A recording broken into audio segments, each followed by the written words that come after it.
Predicting the future is one of the world's oldest professions, but only in the last century did it go corporate. Futurists are paid big money by companies that want to know how current trends will evolve and play out years down the road. But can anyone really predict the future? We decided to ask some people who make their living at it. At the Bochum Planetarium, an observatory station in West Germany, designers show futuristic space-oriented fashions suitable for the best-dressed ladies in the year 2000. And no one can predict the future, but you can see the face of it.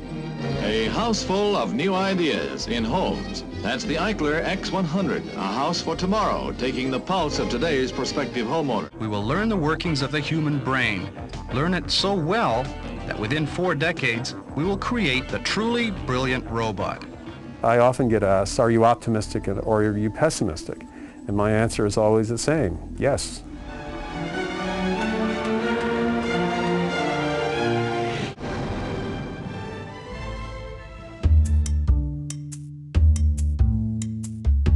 When I first heard about MP3 technology in about 1996, and it took the time to understand what was happening there. And I was on stage speaking to groups saying, look, the CD is obsolete, it's going to disappear. We're going to have fundamental transformation in the musical industry. We're going to see, the emergence of fascinating new business models. And you look at that, it was all right, it was all bang on. I was part of the team that put forward one of the license applications for the very first cellular telephone licenses in Canada. I wrote the science fiction section. The thing that projected all these weird and wonderful things, like you'd be able to make phone calls from your car, and you'd be able to transmit faxes and other information from your car, and you'd be able to have effectively a mobile office, or even be able to walk around and do this stuff. And everybody wondered what kind of funny smelling cigarettes I'd been smoking. We predicted named and framed cocooning in 1981. We predicted the four-wheel drive, and that would be a cocoon, a moving cocoon, and especially for women. We predicted that water would not be considered safe and people would want bottled water. The most recent one, of course, is I have been writing about the instability of the economy, the housing market, the financial market since early 2006. I've been speaking about it for longer. In November of 2007, we took out the domain name, the Panic of '08. That's how sure we were that there was going to be a financial crisis in 2008.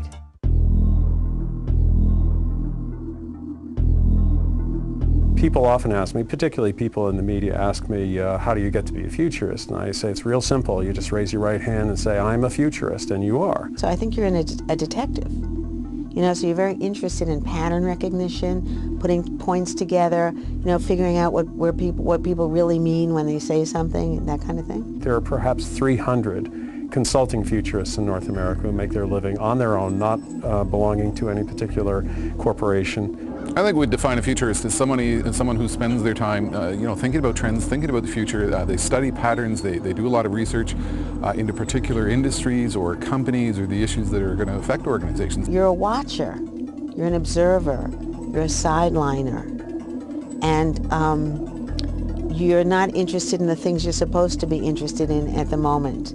So we look at over 500 different trend categories on a daily basis, trying to make connections between different fields. The great scholar von Schiller said, "In today already walks tomorrow." We say current events form future trends. One nurse at a central control panel will be able to manage a whole brigade of babies, and the tykes will spend happily antiseptic infancies untouched by human hands. They'll even be tucked into their cribs by remote control.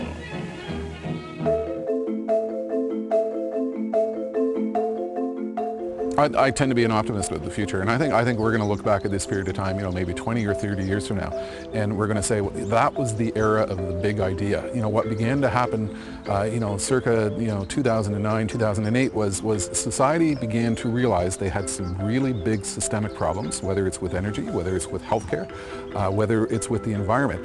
And what they began to do was they began to apply some really transformative thinking to how they were going to solve those problems.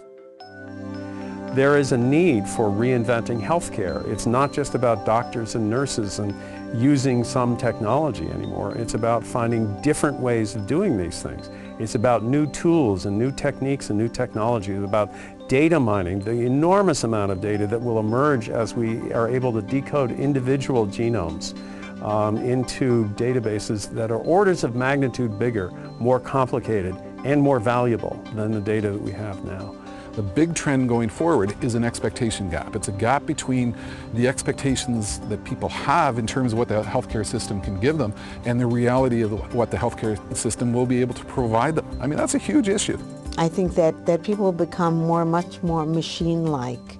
It's already happening. If you look at a artificial knee or hip, and then, you know, we get like a little, and then heart, and then what about a little brain part? And then more and more, I think we're going to become more melded with machine than human. I think religion will fight this like crazy, and I think they'll be on the losing end. We believe the next big revolution is going to happen in energy. But beyond wind, solar, geothermal, or biofuel, again, current events form future trends. They're talking about cold fusion again, where much more energy goes out than went in. Now that's just making the news again. It may be zero-point energy.